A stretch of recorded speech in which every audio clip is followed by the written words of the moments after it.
இப்ப கம்பராமாயணம் குறித்து உங்களுக்கும் நாஞ்சில் நாடனுக்கும் அவருக்கும் இடையில இருக்க தொடர்பு என்ன? உங்க முதல் கம்பராமாயண உரை எப்படி அமைந்தது?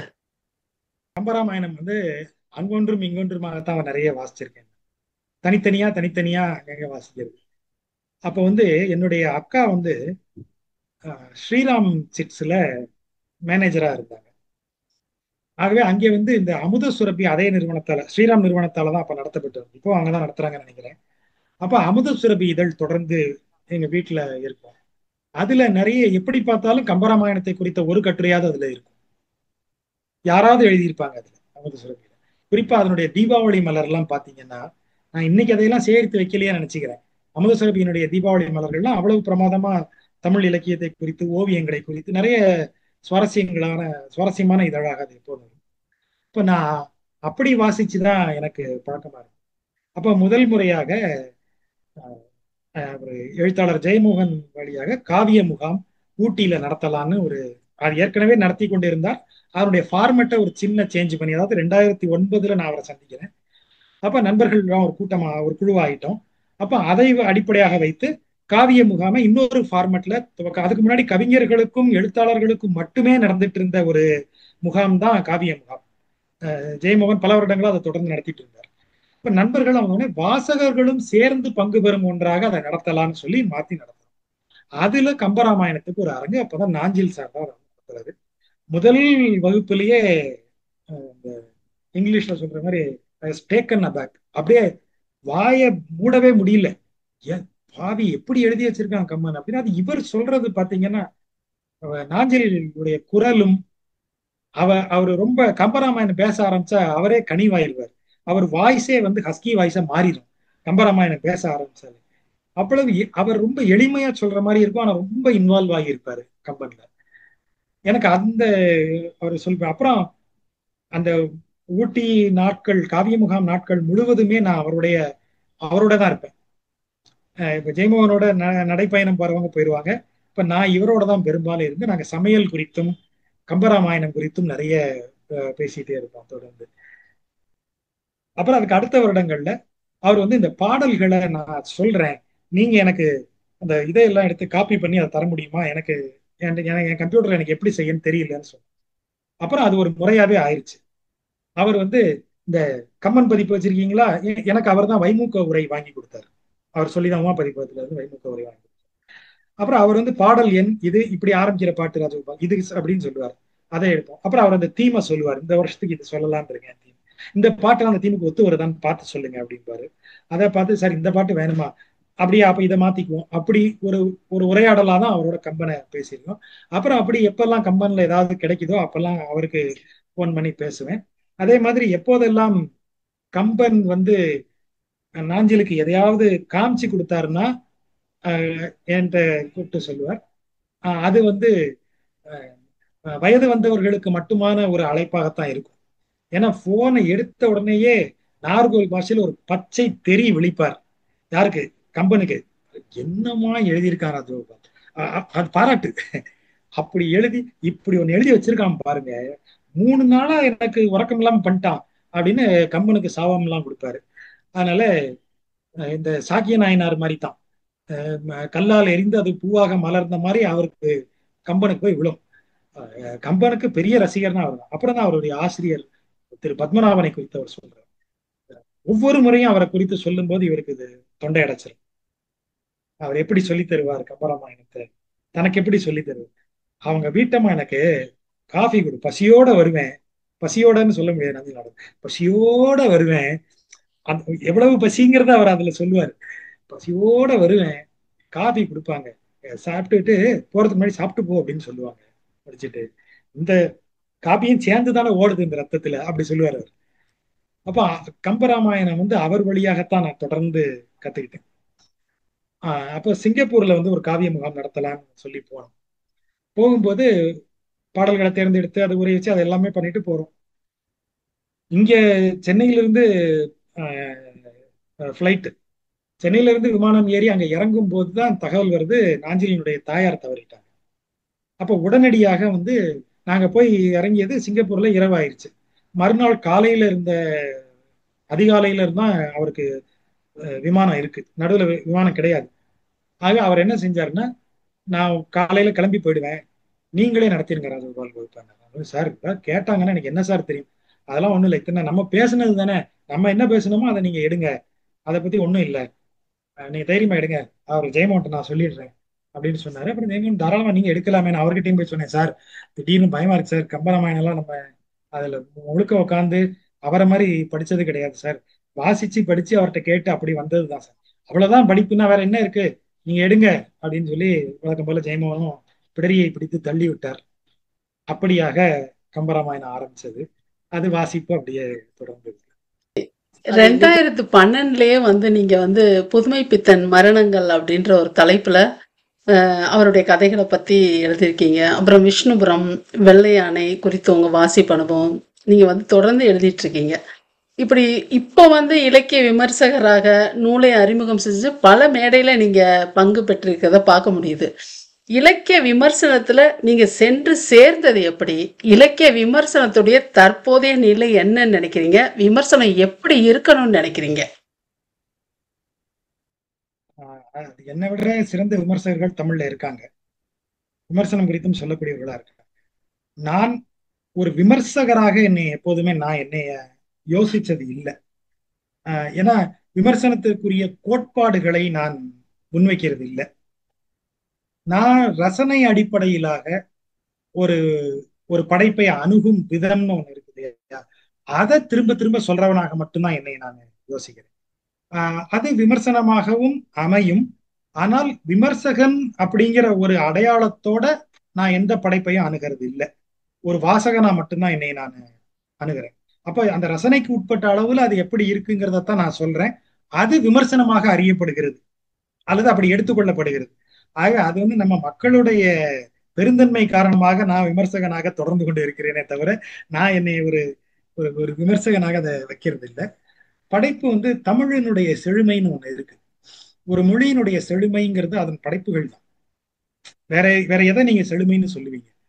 ஒரு படைப்புன்னு இருக்குன்னா, ஒரு மொழின்னு இருக்குன்னா, அதுல அத்தனை விதமான படைப்புகள் இருக்குங்கிறது வந்து அந்த மொழிக்கு பெரிய செழுமை இல்லையா? அப்படிப்பட்ட செழுமை மிக்க ஒரு மொழி, இன்னும் நான் படிச்சு தீராத மொழி அது.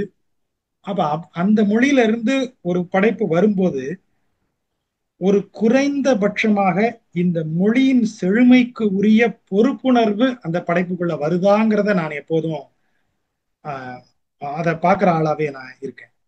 அப்ப என்னுடைய நண்பர்கள் எழுதும் போது நான் அதை எப்போதும் குறிப்பிட்டு சொல்றது உண்டு. ஏய் கொஞ்சம் லாங்குவேஜ்ல கவனமா இருங்க, இல்லை இந்த இடம் இதை சரி பண்ணிக்கலாம், இல்லை இப்படி சொல்லலாம், சிறுகதைக்குரிய இந்த அம்சங்களை நீங்க உள்ள எடுத்துக்கலாம். அதாவது வடிவம் குறித்து தமிழ் நீ யோசிச்சு பாருங்க, ஒரு கணித சூத்திரத்திற்கு இணையாகத்தான் தமிழின் மொழியின் சூத்திரங்கள் இருக்கின்றன. எந்த எழுத்து எந்த எழுத்தோட சேர்ந்தால் என்னவாக மாறும், சப்ஜெக்ட் டு கண்டிஷன். இந்த எழுத்து கடைசி எழுத்தா இருக்கா, இது முதல் எழுத்தாக இருக்கிறதா, இது முதல் எழுத்தா இருக்கா, இது கடைசி எழுத்தா இருக்கா, எது எதோட சேருகிறது, அப்ப அது என்னவாக மாறும், எந்த சந்தர்ப்பத்துல எப்படி மாறும், எது எதோட ஒட்டு வரும், எதோட ஒட்டி வராது, எப்படி இதை ஒரு அதாவது இந்த தனிம அட்டவணை எல்லாம் போடுவாங்க இல்லையா, அந்த ரேஞ்சை விட பிரமாதமான அட்டவணை இடப்பட்டு ஒரு மொழி முழுக்க முழுக்க அறிவியலாக ஒரு மொழி ஆராயப்பட்டு உருவாக்கப்பட்டு வைக்கப்பட்டிருக்குமானா அது தமிழ் தான் நான் சொல்லுவேன். அதனுடைய உச்சரிப்பில் ஆரம்பிச்சு அதுக்கு அளவு மாத்திரை கொடுக்கறதுல இருந்து நீங்க நீங்க அப்படிப்பட்ட ஒரு மொழியை நம்ம கையில வச்சிருக்கோம் அப்படின்னு சொல்லும் போது நீங்க அந்த மொழியை நினைச்சு அவ்வளவு உங்களுக்கே ஆசை வரும் அந்த மொழியில படிக்கிறதுக்கும் சொல்றது. அப்படி படிக்கும் போதே நல்ல சுவாரஸ்யமா பொங்கல் திங்க தெரிஞ்சவனுக்கு அதுல ஒரு கல் இருந்தாலோ அல்லது ஒரு சின்ன உப்பு குறைபாடு இருந்தாலோ அதை தான் அவன் முதல்ல சொல்லக்கூடியவனா இருப்பான். அப்படிதான் இது வந்து நிரடும். அப்படி நிரடக்கூடிய விஷயங்களை நான் சுட்டி காட்டுறவனா இருக்கேன். அதனால அது அது விமர்சனம் அல்ல, அது என் என் மொழியின் மேல் கொண்டிருக்கிற பிரியம், எனக்கு என் மொழி மேல இருக்கிற ஒரு ஒரு பெரிய பிரியம் எனக்கு. அதன் அடிப்படையில தான் அதை எப்போதும் நான் சொல்லிட்டே இருக்கிறேன். அப்ப இந்த உரையாக வந்து மேடையில பேசுறது இது இது எல்லாத்துக்குமே தொடக்கம் ஜெயமோகன் அவரை தான் சொல்லணும். இலக்கிய உலகம் அடைந்த பல சிக்கல்களுக்கும் மூல காரணம் அவர்தான். அவர் தான் என்னை மேடையில பேசணும்னு சொல்லி ஏத்தி விட்டது. அவர் தான் இதை கட்டுரையாக எழுதுங்க பேசுனதை, அப்படின்னு சொன்னது. இந்த புதுமைப்பித்தனின் மரணங்கள்ங்கிறது வந்து புதுமைப்பித்தன் சிறுகதைகள் குறித்த ஒரு பார்வையாக நீங்க பேசணும். காவிய முகாமில் நீங்க பேசுறீங்க அப்படின்னு. சார் புதுமைப்பித்தன்லாம் பெரிய பெரிய ஆட்கள் பேசுறது, அப்ப நீங்க என்ன செய்வீங்க? வேற யாரை பேசுவீங்க? புதுசா குட்டியா ஒரு எழுத்தாளர் வந்து அவரை பேசுவீங்களா நீங்க அப்படின்னு கேட்டார். எப்படி இவர்கிட்ட என்ன பேசுறது? இல்ல சார், அதுக்கு பெரிய ஆட்கள்லாம் அதுக்கு பேசுவாங்க. பெரிய ஆட்கள் பேசின வரைக்கும் போதும், இப்ப நீங்க பேசுங்க. சரி, ஓகே. அப்புறம் புதுமைப்பித்தன் மரணங்கள் வந்த உடனே அதை கட்டுரையா எழுதுங்க அப்படின்னாரு. சார், அங்க சும்மா அங்கேயாவது ஒரு ரூமுக்குள்ள ஒரு 50 பேர் கேட்டு விட்டாங்க சார், நீங்க சும்மா இருங்க. எழுத முடியுமா முடியாதா? சரி சார், எழுதி தரேன். அப்புறம் அது கட்டுரை வந்தோடனே காலச்சுவடுல இருந்து அழைச்சாங்க. இதை ஒட்டி நீங்க ஒரு புதுமைப்பித்தன் கதைகளை தேர்ந்தெடுத்து கொடுங்க. இந்த உங்க உரையோட இந்த கட்டுரையை நீங்க ஒரு உரை இந்த கட்டுரையா எழுதியிருக்கீங்க இல்லையா, அதை அதையும் நாங்க பப்ளிஷ் பண்ணி அந்த கதைகளோட சேர்த்து பண்றோம்னு கேட்டாங்க. அதுதான் எனக்கு அச்சுல வந்த முதல் புத்தகம். சொன்னோம் அது நான் எழுதல, அந்த உரை மட்டும்தான், தொகுப்புரை மட்டும்தான் நான் எழுதினேங்கிறதுனால அதை என்னுடைய எழுத்தாக அதை நம்ம சொல்ல முடியாது. புதுமைப்பித்தனின் மரணங்கள்ங்கிறது என்னுடைய பெயர் வந்த ஒரு அச்சில் வந்தது அப்பதான். அது முதல்ல வந்தது. ஸோ அந்த விமர்சனம்ங்கிறத நான் அப்படி ஒன்றாக எடுத்துக்கல. நான் திரும்பவும் சொல்லக்கூடியது, நான் அந்த மொழிக்கு செய்யக்கூடிய பதிலுக்கு செய்யக்கூடிய ஏதோ ஒன்னாதான் நான் அதை நினைச்சுக்கிறேன். அவ்வளவுதான். இப்போ நம்ம நீங்க மொழின்னு பேசுறோம் இல்லையா, மொழி எதற்கு இடம் கொடுக்குது, எதை விளக்குகிறதுன்னு பாருங்க. மொழியும் கடவுளும் ஒண்ணுதான். இருவருக்குமே பேதங்கள் கிடையாது. நல்லவன் கெட்டவன் இந்த பேதம் கடவுளுக்கும் கிடையாது, மொழிக்கும் கிடையாது. வசவுக்கும் மொழிதான், பாராட்டுவதற்கும் மொழிதான், கொஞ்சுவதற்கும் மொழிதான், ஒருவரை வையறதுக்கும் மொழிதான். கடவுள் மாதிரிதான் மொழியும். அதுக்கு எங்கேயுமே பேதங்கள் கிடையாது. அப்ப நல்லது கெட்டதுன்னு எதுவுமே நமக்கு மொழிக்கு இருக்கக்கூடாது. அது மொழி, அது அழகு. ஒரு உணர்வை வெளிப்படுத்துவதற்கு மொழி அப்படியாக மாறிக்கொள்ளுகிறது. இப்ப காலையில வாக்கிங் போகும்போது 8 முழ வேட்டியோட பட்டு வேட்டியோட ஒரு ஜிப்பா போட்டுட்டு யார் வாக்கிங் போக போறோம்? அப்ப அந்த நேரத்துல நாம அதற்குரிய ஆடைகளோட காலில் ஷூ போட்டு அப்படி போக போறோம். ஒரு திருமண வீட்டுக்கு போகும்போது நம்ம அதே மாதிரி போக போறது இல்லை. அத மாதிரிதான் மொழியும் தன்னைய அந்த இடத்துக்கும் அந்த உணர்வுக்கும் தகுந்த மாதிரி தன்னைய வச்சுக்கும். அப்ப அதில் போய் அரசியலையும் அரசியல்ங்கிறத ஒரு கெட்ட வார்த்தையாக்கி வச்சுட்டாங்க. தன்னுடைய சார்பு நிலை, தன்னை சேர்ந்த நிலை, தான் சார்ந்த இயக்கத்தின் நிலை, தான் சார்ந்த கருத்தினுடைய இந்த திணிப்பு, இதை எல்லாத்தையும் விமர்சனம்ங்கிற போர்வையில வைக்கிறது தான் என்னால ஏற்றுக்கொள்ள முடியாத விஷயமா இருக்கிறது. இப்ப எனக்கு ஒரு கருத்துல உடன்பாடு இல்லாம இருக்கிறது. உதாரணமாக இப்போ இப்படி வச்சுப்போம். திராவிட கருத்துன்னு ஒண்ணு இருக்கு தமிழ்நாட்டுல. திராவிட கருத்துக்கள்ல எனக்கு ஒப்புதல் இல்லை. ஆனால் திராவிட கருத்துகளின் அடிப்படையில் ஒரு நூல் எழுதப்படுகிறது என்றால் அந்த நூல் அந்த திராவிட கருத்துகளினுடைய அடிப்படையில் இருக்கிறதான்னு பார்த்து சொல்லக்கூடிய இடம் எனக்கு உண்டு. அது அப்படித்தான் இருக்கிறதா இல்லையா அதை பார்த்து, ஏன்னா என் மொழியில அதுக்கும் இடம் இருக்கு. எனக்கு திராவிடம் ஒத்துக்காதுங்கிறதுனால தமிழ் அதை ஒதுக்கி வச்சிட முடியாது. எனக்கு நாத்திகம் ஒப்புதல் இல்லை என்பதால் நாத்திகத்தை தமிழ் ஒதுக்கி வச்சிட முடியாது. அது எல்லாத்துக்கும் இடம் உண்டு. ஆனா அந்த இடம் அதற்கே உரிய அந்த அறிவுத்திறனோடு இருக்கிறதா, அந்த அறிவு புலத்தின் அடிப்படையில் இருக்கிறதாங்கிறத பார்க்கிற இடமா மட்டும்தான் விமர்சனம் இருக்கணுமே தவிர, என்னுடைய சார்பு நிலையோ, என் இயக்கத்தின் சார்பு நிலையோ, என் கருத்தின் சார்பு நிலையோ, அந்த அரசியலோ கட்சி அரசியலோ அது விமர்சனத்திற்குள்ள, அது விமர்சனம்ங்கிற பெயரால் அதுக்கு ஒரு லேபிளை ஒட்டி நீங்க அதை உள்ள கொடுக்க கூடாது. அது இன்றைக்கு அதிகமாக இருக்கிறது. அதுதான் இன்றைக்கு விமர்சனமாக அறியப்படுகிறது. அதுதான் எனக்கு விமர்சனம் மேல இன்றைக்கு இருக்கிற விமர்சனம். சரி, ரொம்ப அருமை. நீங்க முதல்ல சாக்தத்துல ரொம்ப தீவிரமாக இருந்து அதன் பின்னால வைணவத்துக்கு சேர்ந்தீங்க அப்படின்றது ஒரு ஆச்சரியமான ஒரு விஷயமா இருந்தது. நீங்க அந்த வைணவத்துக்கு எப்படி சேர்ந்தீங்க? நீங்க ஏன் சாக்தத்துல தீவிரமாக இப்படி இருந்தீங்க? அப்புறம் வைணவத்துக்கு வந்ததுக்கு அப்புறம் நீங்க கற்றுக்கொண்ட பாகவதம், பாஷ்யம், இதனால நீங்க அடைந்தது என்ன? அதை பத்தி வாசகர்கள்லாம் நிச்சயமா கேட்க விரும்புவாங்க. அதை பத்தி சொல்லுங்க. நான் சாக்தம்னு அதை எப்படி சொல்றது, ஆர்வ கோளாறுங்கிறதுக்கு நான் ஒரு சிறந்த உதாரணம். இந்த யோகா முறைகள்ல நான் ரொம்ப தீவிரமா ஈடுபட்டு இருந்தேன் இல்லையா, அந்த காலத்துல அந்த அந்த நிலையில ரொம்ப சாதகம்லாம் செய்து எப்படியும் பூமியில இருந்து ஒரு 10 அடி மேல மிதந்து ஒரு தியானம் பண்ற ரேஞ்சுக்கு வந்துடணும் அப்படின்னு நித்யானந்தாக்கு முன்னாடியே யோசிச்சிருக்கேன் நான். அப்படியெல்லாம் அதற்கான முயற்சிகள்ல ஈடுபடுவதற்கான என்னெல்லாமோ செய்து ஒரு அபூர்வமான ஒன்றாக, அமானுஷ்யமான ஒன்றாக ஆன்மீகத்தை நினைத்து கொண்டிருந்த காலம். அப்படி ஏதாவது ஒண்ணு செஞ்சுதான் ஒரு இதை கொண்டு வர முடியும் அப்படின்னு. அப்போ ஓஷோ என்னைய நிறைய இடங்கள்ல மண்டையில தட்டி இருக்காரு. ஒரு ஒரு கொட்டு வச்சு உட்கார வச்சிருக்கிறார். ஆனாலும் அது பத்தல. இன்னும் ஏன்னா நீங்க ஒரு பக்கம் பாத்தீங்கன்னா, நான் அந்த அந்த யோகா வகுப்புகள்ல வந்து ஒரு ஒரு ஒரு விஷயம் சொல்றேன். அது ஒரு ஒரு ஒரு சுவாரஸ்யம் கருதி மட்டும் சொல்றேன். பயிற்சி வகுப்புக்கு வந்த ஒருத்தர் அவங்க பொண்ணை வந்து கூட்டு வராங்க. ஒரு அம்மையார். அந்த பொண்ணு கல்லூரி படிக்கிறாங்க. அந்த வகுப்பு முடிஞ்சு இறங்கும் போது அந்த பொண்ணை வந்து அவங்க அம்மா அப்படி தள்ளுறாங்க. அந்த பொண்ணு வந்து என் காலில் விழுந்துடுறாங்க. நானே காலில் விழக்கூடாது, எந்திரிங்க எந்திரிங்க அப்படின்னு சொல்லி எழுப்புறேன். எந்திரிக்கும் போது அவங்க அவங்க என் கையில இடிக்குது.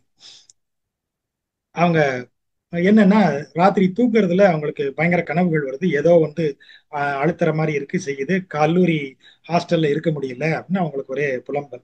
இப்ப நான் வழக்கம் போல திசையை மாத்தி படுங்க, உங்க குலதெய்வத்தினுடைய பிரசாதம் இருந்தா அதை வச்சுட்டு தூங்குங்க, தூங்குறதுக்கு முன்னாடி ஏதாவது அப்ப வாக்மேன் அதெல்லாம் தான் உண்டு. இந்த ஸ்மார்ட் போன்லாம் இல்லாத காலம் இல்லையா. வாக்மேன்ல ஏதாவது வயலின், இந்த இதெல்லாம் வீணை, புல்லாங்குழல், இந்த மாதிரி சாஃப்டானதை கேட்டு தூங்கு. இந்த மாதிரி பொதுவான அறிவுரைகளை ஒரு பெரியவர் லட்சணத்துல அதை சொல்லி அனுப்பி விட்டேன். அடுத்த வாரம் அவங்க வந்து மைக்கை வாங்கி, அந்த பொண்ணு ஒரு பக்கம் கண்ணீர் மல்க, இவர் காலில் விழுந்ததுல இருந்து என் பொண்ணு வந்து வாழ்க்கையை மாறிடுச்சு, அந்த பொண்ணு எந்த இதுவும் வர்றதில்லை, என் பொண்ணை சுத்தி எந்த கெட்ட ஆவிகளும் நெருங்குவதில்லை அப்படின்னு வந்து அவங்க சொன்னதுல இருந்து எனக்கு காலில் விழற கூட்டம் ஜாஸ்தி ஆயிருச்சு. அது ஒரு பக்கம் எனக்கு அதுக்கு ஒரு சிறு தயக்கம் இருக்கு. ஏன்னா நான் எந்த லேபிளுக்கு கீழே, எந்த அடையாளத்துக்கு கீழே இருக்கேன், அவர் ஸ்ரீ ஸ்ரீ ரவிசங்கர் அடையாளத்துக்கு கீழே இருக்கேன். இங்க என்னவோ இவங்க என்னைய தனியா ஒரு இதா சொல்றது எனக்கு சரியா இல்லை. ஒண்ணு இன்னொன்னு எனக்கே தெரியுது, நம்ம அப்படிலாம் ஒன்றும் ஸ்பெஷல் பவர் எல்லாம் யூஸ் பண்ணி எல்லாம் எதுவும் செய்யல. ஆனா அவங்க அப்படி சொல்லும் போது ஒரு அந்த மொமெண்ட்ல ஜிவ்வுன்னு இருக்கிறது நிஜம். அப்படி இருக்கும், அப்படி அதை ஃபீல் பண்றேன். ஆனா வந்து உட்கார்ந்தாச்சுன்னா, டேய் இது சரியில்லை, நீ எதுவுமே பண்ணல, அது ஏதோ சரியாயிருச்சு, நீ அதுக்கு ரொம்ப ஓவரா கிரெடிட் எடுத்துக்கிற அப்படின்னு ஒரு இன்னொரு ஒரு எச்சரிக்கை உணர்வு உள்ள இருந்துட்டே இருக்கு. அப்போ ஒரு கட்டத்துக்கு அப்புறம் தான் நான் அதுல இருந்து இது சரிப்படாது அப்படின்னு சொல்லி நான் வெளியே வரேன். ஆனா வெளியே வந்ததுக்கு அப்புறம் சில விஷயங்கள் என்னைய தொடர்ந்துகிட்டே இருக்கு. உதாரணமாக அஹ், தியானத்தில் அமர்வதுன்னு சொல்லி அமரும் போது சில நேரங்கள்ல அந்த ஒரு அது எப்படி சொல்றது, அஹ், உறக்கமும் இல்லாத விழிப்பும் இல்லாத ஒரு நிலை ஒண்ணு வரும். யாரோ பேசிட்டு இருப்பாங்க, நடந்து ஏதோ ஒரு சம்பவம் உங்களை சுத்தி நடந்துகிட்டே இருக்கு, உங்களுக்கு தெரியும். ஆனா டக்குன்னு விழிச்சு பாத்தீங்கன்னா வேற ஒண்ணா இருக்கு இங்க. ஆனா நான் கண்ணை மூடி ஒரு மாதிரி உட்கார்ந்து போது என்னை சுத்தி நடந்துட்டு இருந்தது வேற ஒண்ணா இருந்தது. வேற யாரோ பேசுனாங்க, வேற யார்கிட்டயோ பேசுனாங்க, வேற ஏதோ ஒரு விஷயம் இங்க நடந்தது. என்ன திறந்து பார்த்தா எங்க அம்மா சமையல் பண்ணிட்டு இருக்கிறதும் என் தங்க ஃப்ரெண்ட்ஸோட பேசிட்டு இருக்கிறதுமான காட்சி தான் என் படுது. இது இல்லையே நான் இப்போ உட்கார்ந்து போது எனக்கு தோணுனது. அப்படி நிறைய இருந்தது. அப்போ அந்த இதெல்லாம் படிக்க ஆரம்பிக்கிறேன். இந்த கனவுகளின் பலன்கள் இந்த வகையில பார்க்கும்போது ஒரு சிக்மன் ஃப்ராட வாசிக்கும் போது நமக்கு வரக்கூடிய முதல் விஷயம், நான் ஆழ்நிலை தூக்கத்துல எல்லாம் அந்த கனவுக்குள்ள போகலையே, நான் நான் கான்சியஸா உட்கார்ந்து இருக்கும் போது எனக்கு இது நிகழுது, எங்கேயோ ஸ்லிப் ஆகி போய் விழறேனே, அப்படிலாம் ஒரு எண்ணம் இருந்தது. அப்போ தியானதாரான்னு சில புத்தகங்கள், சாது அப்பாத்துறையுடைய புத்தகங்கள் ஒன்று இருக்கு. இன்னும் அந்த புத்தகங்கள் வரிசை வந்துட்டு தான் இருக்கு. வாசி யோகத்தினுடைய அடிப்படைகள் இதெல்லாம் வந்து கொஞ்ச நாளைக்கு நானே புத்தகத்தை படிச்சு முயற்சி பண்ணி பார்த்தேன். அப்பதான் இந்த இன்டர்நெட் அறிமுகமாகி வருது. அப்ப அது வழியாகத்தான் நான் வந்து இந்த சாக்த முறைகளுக்குள்ள அதுல இருந்த முறைகளை பார்த்து அந்த தசமகா வித்தியைக்குரிய மந்திரங்களை அங்கொன்றும் இங்கொன்றுமாக எடுத்துக்கிட்டு நானா என் மனதுக்கு தோன்றிய விதங்கள்ல அதை செய்யறேன். அது செய்யக்கூடாது. நான் அதை எல்லாருக்கும் நான் இப்பவும் சொல்றது, அந்த மாதிரியான எந்த முறைகளையும் ஒரு ஒரு தகுந்த ஆசிரியர் இல்லாம செய்யாதீங்கிறது தான் என்னுடைய. நான் எப்படியோ அதுல ஒரு ரொம்ப கோளாறா இல்லாத குழப்பங்கள் எல்லாம் பண்ணி தூக்கம் இல்லாம போய் முதல் விஷயம் எனக்கு அதுதான் நிகழ்ந்தது. சுத்தமா உறக்கம் இல்லை, தூக்கம் சுத்தமா இல்லை, தூக்கமே வராது. படுத்துதான் இருப்பேன், கண்ணு மூடி இருக்கும். ஆனா அப்படியே விழிச்சு இப்போ அந்த இந்த ரூம்குள்ள யார் வராங்க போறாங்க பேசுறாங்க, மணி அடிக்குது, இப்ப அங்க அங்க ரோட்ல சைக்கிள் போகுது, லாரி போகுது, இவங்க போறாங்க, இந்த வீட்டுல மாடு கத்துது, எல்லாம் ரிஜிஸ்டர் ஆயிட்டே இருக்கும். அது எப்படி இருக்கும்னு யோசிச்சு பாருங்க. You're force to close your eyes. நீங்க கண்ணை அப்படி மூடிட்டே இருக்கீங்க, அவ்வளவுதானே தவிர தூங்கல. காலையில எந்திரிச்சா அப்படியே ஒரு மாதிரி இருக்கும். ஆஹ் ஒரு ஆஹ் திடீர்னு சில நேரங்கள்ல சில யாரோ அலற சத்தம்லாம் கேட்கும். அது அது வேற ஒரு அனுபவம்னு வச்சுக்கோங்க. அது நம்ப போறது இல்ல. அது அதுக்குள்ள இருக்கிறவங்க மட்டும்தான் அதை யோசிக்க முடியும். அப்படி இல்லாததெல்லாம் இல்ல, அது ஒரு ஒரு சரியான தூக்கம் இல்லாததுனால உருவானதாக இருக்கலாம். அப்படியெல்லாம் இருந்தது. அந்த நேரத்துலதான் எனக்கு அதுல இருந்து திரும்ப எப்படி வரணுங்கிறதுன்னு தெரியல. அப்பதான் எனக்கு எதேச்சும் சொன்னேன் இல்லையா, எல்லாருக்கும் ஒரு வழி ஒண்ணு உண்டு, அது அமையணும். அப்போதான் என் கையில சௌந்தரிய லகரி கிடைக்குது. தேதியூர் சுப்பிரமணிய சிவாச்சாரியார் எழுதினார். அது அப்ப கிடைக்கிறதுக்கு ரொம்ப அபூர்வமா இருக்கு. இப்ப நிறைய அச்சுல வருது. அப்ப அது அவ்வளவு எளிதா கிடைக்காது. ஒரு நண்பர், அதாவது எனக்கு நண்பர்னு சொல்றவங்க எல்லாம் என்னோட வயது அதிகம் தான். அந்த நண்பர் ஜெராக்ஸ் எடுத்து வச்சிருந்தார், போட்டோ காப்பி எடுத்து வச்சிருந்தார். அந்த போட்டோ காப்பியை நான் போட்டோ காப்பி எடுத்துக்கிட்டேன். அதை படிக்க ஆரம்பிச்சதும் தான் நான் கொஞ்சம் கொஞ்சமா இந்த நார்மலுக்கு வரேன். அதுல இருக்கிற அழகு ஒண்ணு இருக்கு இல்லையா, திரும்ப திரும்ப அழகை வர்ணிக்கிறது ஒண்ணு இருக்கு, அனுபவிக்கிறது ஒண்ணு இருக்கு. அதுல அவர் தாயாரை வர்ணிக்கிறது எல்லாம் பாத்தீங்கன்னா அவ்வளவு அவ்வளவு அருமையா இருக்கும். ஒரு கட்டத்துல அதுவே ரொம்ப சுவாரஸ்யமா இருக்கும். அப்பதான் அமுத சுரபி இல்லை, அப்ப குமுதம் பக்தி ஸ்பெஷல் எதுலயோ ஒண்ணுல சௌந்தரிய லகரியில இருக்கிற அழகு பிரபந்தத்துல இருக்கிற ஒரு பாடலோட சொல்லி ஒரு ஒரு சின்ன பேராகிராஃப் தான் இருந்தது. இப்போ இதை மாதிரி இதுல இருக்கா அப்படின்னு சொல்லி பிரபந்தத்தை அங்கொன்றும் இங்கொன்றுமா வாசிக்க ஆரம்பிக்கிறேன். அப்படின்னா இந்த 5 ரூபாய்க்கு புத்தகங்கள் போடுவாங்க. திருமங்கையாழ்வாரனுடைய இது மட்டும், இந்த 5 இது தலங்களை மட்டும் அவர் பாடியது அப்படின்னு சொல்லி ஒரு 5 ரூபாய்க்கு ஒரு குட்டி புக்கு போட்டிருப்பாங்க.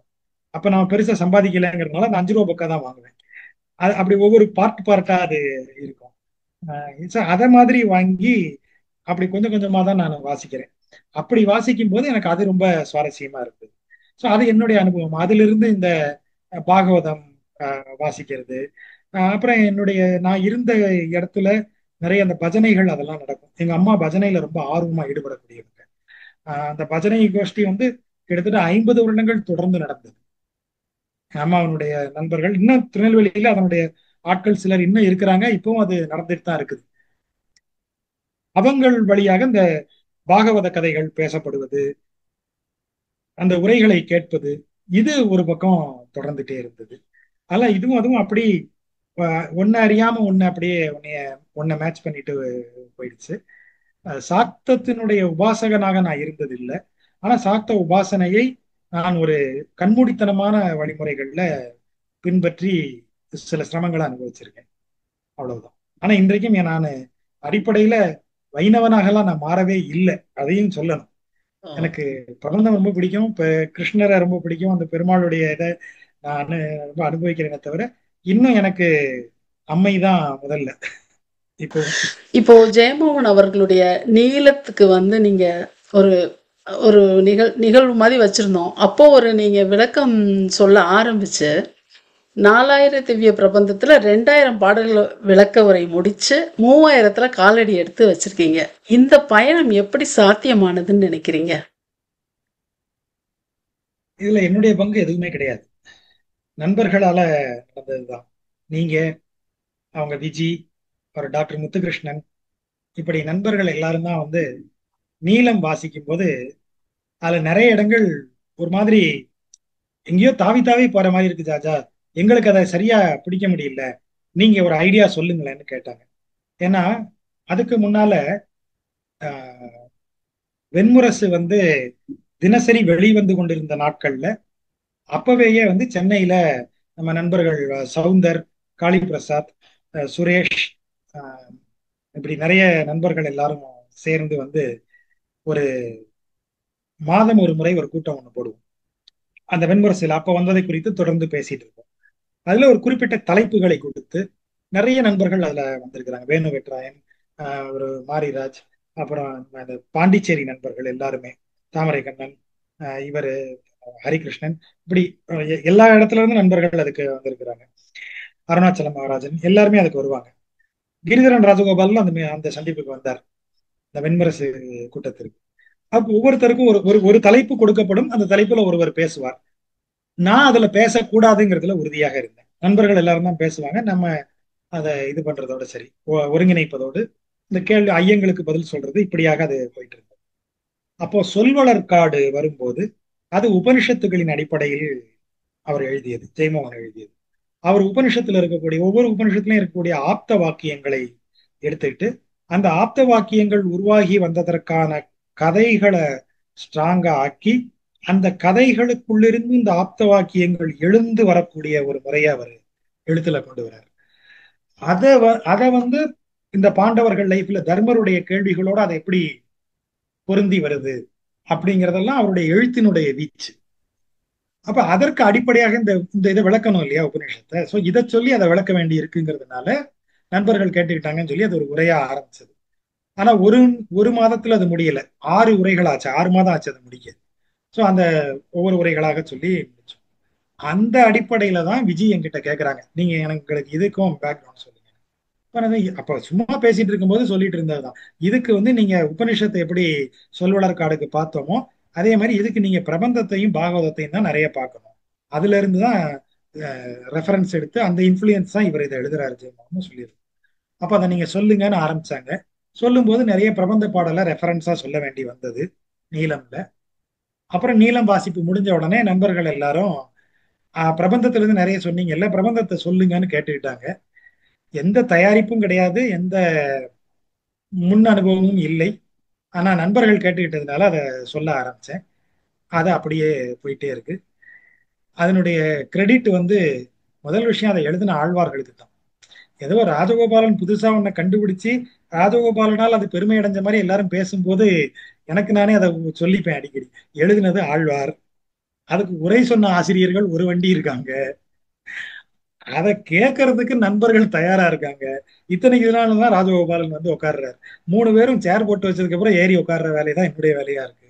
அதனால கிரெடிட் நிஜமாவே இதுல ஒன்று போகணும்னா அது ஆழ்வார்களுக்கும், உரையாசிரியர்களாக பெரியவாச்சான் பிள்ளை, அவர் பிடிஏ பயங்கர அனங்கராச்சாரியார், கேவி புருஷோத்தம் நாயுடு, இவர் சுப்புரெட்டியார், நான் என்ன சொல்றது, இன்னும் நான் சொல்லாம விட்டதுதான் நிறைய. அத்தனை அத்தனை பேர் அதுக்கு உரை எழுதி குவிச்சிருக்காங்க. அந்த உரைகள்ல இருந்து நான் சொல்றேங்கிறது தான் அவங்களுக்கு தான் அந்த பெருமை எல்லாம் போகும். அதை எல்லாத்தையும் விட கேட்கிற காது இருந்தாதான் சொல்றதுக்கு வாய். அதனால கேட்கும் காதுகளாக நண்பர்கள் இருக்கிறீங்க. அதனால கிரெடிட் எல்லாம் உங்களுக்கு தான். ரொம்ப நன்றி ஜாஜா. அஹ் இப்போ ஆண் காதல் தாத்தா என்று அடைவதற்கு தவித்து நிற்கையில் பெண் காதல் கொடுப்பதற்கு ஏங்கி நிற்கும் விதமாகவே அமைகிறது. கொடுப்பதற்கு ஏங்கி நிற்கும் பெண்ணிடம் கேட்டால் எல்லாவற்றையும் கொடுத்துவிட சித்தமாய் இருக்கிறார் என்று இன்னும் ஆளும் செய்வன். அந்த கட்டுரையில நீங்க இதை எழுதியிருக்கீங்க. சரியா? ரொம்ப அற்புதமான அவதானிப்பு. திருப்பாவை, நாச்சியார் திருமொழி இந்த உரையெல்லாம் நீங்க உங்க விளக்க உரையெல்லாம் கேட்கும்போது எங்களுக்கு எப்படி எனக்கு தோணுச்சுன்னா, ராஜகோபால் வந்து ஆண்டாளாவே மாறிட்டாரோ அப்படின்னு நினைச்சிருக்கேன். ஆண்டாள் வந்து உங்க மனசுக்கு எவ்வளவு நெருக்கமா உணர்றீங்க?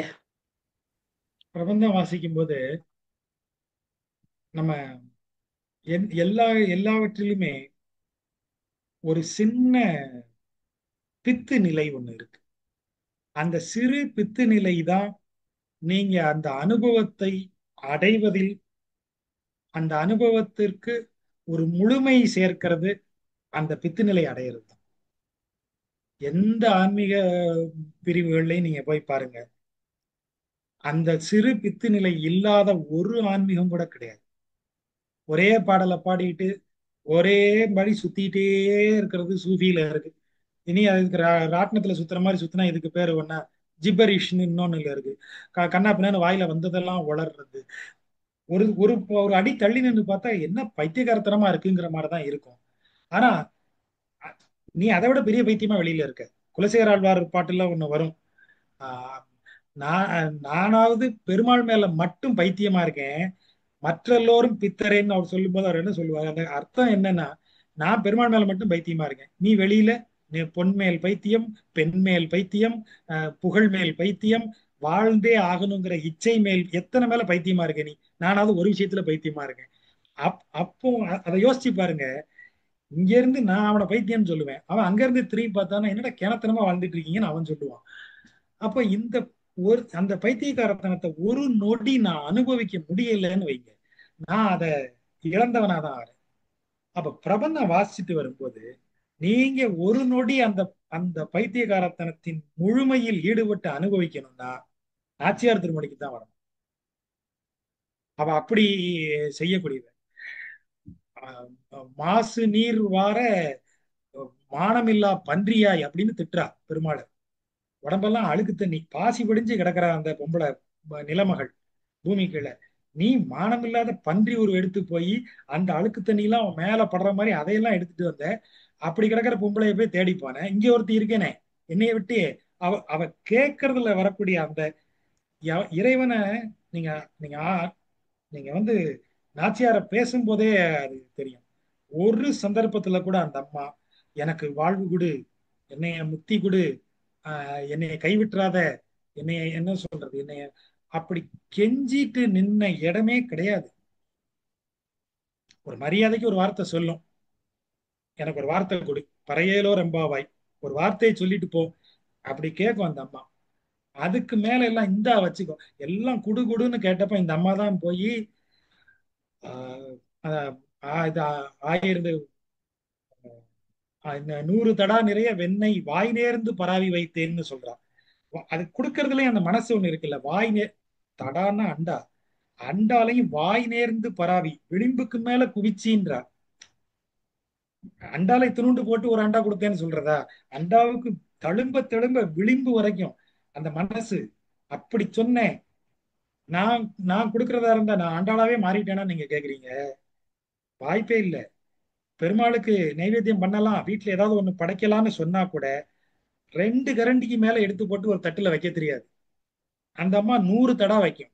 எங்க இருந்து ஆண்டாள் ஆறுது? நம்ம கொடுக்கறதுல இருக்கிற அந்த பிரம்மாண்டம் இருக்கு இல்லையா, அதை இறைவனுக்கு அள்ளி கொடுக்கறது. கிழங்கோடு பறித்து வீசி என் அழலை தீர்வேனேன்னு சொல்ற இடத்துல எல்லாம் நீங்க நீங்க ஒரு நொடி பொண்ணா இல்லாம போனமேன்னு வருத்தப்பட வச்சிருவாங்க. அவ்வளவு கிரேசினஸும் அதுவும் அதுல இருக்கிற இன்டெலிஜென்ஸ் ஒண்ணு இருக்கு. அதனாலதான் 12 ஆழ்வார்கள்ல 11 பேரும் கோவிலுக்கு சைட்ல இப்படி இறைவனை வணங்கிட்டு நிற்கும் போது, இறைவனுக்கு இணையான இடத்துல இறைவனுக்கு இறைவியாக நிற்கிற இடம் ஆண்டாளுக்கு. அப்ப ஒரு நாளும் வணங்கி நின்னதில்ல, பிறர் வணங்கும்படி நிக்கிறா. அவ மடியில தலை வச்சுதான் ரங்கமன்னார் படுத்துக்கிறாரு இன்னைய வரைக்கும். ஒரு ஒரு கவிதாயினியா அவ அடைந்த அந்த இடம் இருக்கு இல்லையா, ஒவ்வொரு கவிஞனுக்கும் இருக்க வேண்டிய ஒரு இடம். ஆண்டாள் படிக்கும்போது என்னால அந்த அந்த ஒரு நொடி அந்த பித்து நிலைக்கு, அந்த பித்து நிலையினுடைய சுவாரஸ்யம் ஒண்ணு இருக்கு இல்லையா. ஆன்மீகத்துல பித்து நிலைங்கிறது ரொம்ப உயர்ந்த நிலை, வறந்தே தீர வேண்டிய நிலை. பைத்தியம் மாதிரி இருக்கிற நிலைன்னா அதை குறைந்தபட்சம் அதை நான் என்னுடைய உணர்வாலையாவது அனுபவிக்க முடியும் என்றால் அதை எனக்கு கொடுத்தது ஆண்டாள் தான். அதனால நான் எப்போதுமே எனக்கு பன்னிருவர்கள்ல நாச்சியார் எனக்கு எப்போதுமே ஸ்பெஷல் தான். ஸ்ரீவில்லிபுத்தூர் போனேன்னா பெரும்பாலான நேரங்கள்ல சாதாரண நாட்கள்ல தான் போறது. என்னுடைய நண்பர் சுந்தர வடிவேலன் இருக்கார். நானாவது பேசுறேன், சுந்தர வடிவேலன் ஆண்டாள் முன்னாடி அலறதை தவிர வேற எதுவும் செய்ய மாட்டார். அது என்னை விட ஆண்டாள் மேல ரொம்ப பித்து கூடின ஒரு ஆள். கோயிலுக்கு பக்கத்துல தான் அவர் வீடு இருக்குது. இப்போ அங்க போனேன்னா தனியா சந்நிதியில, அந்த நந்தவனத்துல அவளுக்கு ஒரு சந்நிதி இருக்கு, அங்க பெரும்பாலும் யாரும் இருக்க மாட்டாங்க. தனியா அவள் முன்னாடி நின்னேன்னா நிஜமா எனக்கு கண்ணு ஒரு நொடி கலங்கிரும். எப்படி உன்னால இதை செய்ய முடிஞ்சது, இப்படி எப்படி உன்னால மாற முடிஞ்சதுங்கிற கேள்விய ஒவ்வொரு முறையும் அவள்கிட்ட கேட்டுட்டு தான் இருக்கேன். அவ எங்க முடிஞ்சா கண்டுபிடிச்சுக்கோன்னு தான் இருக்கா.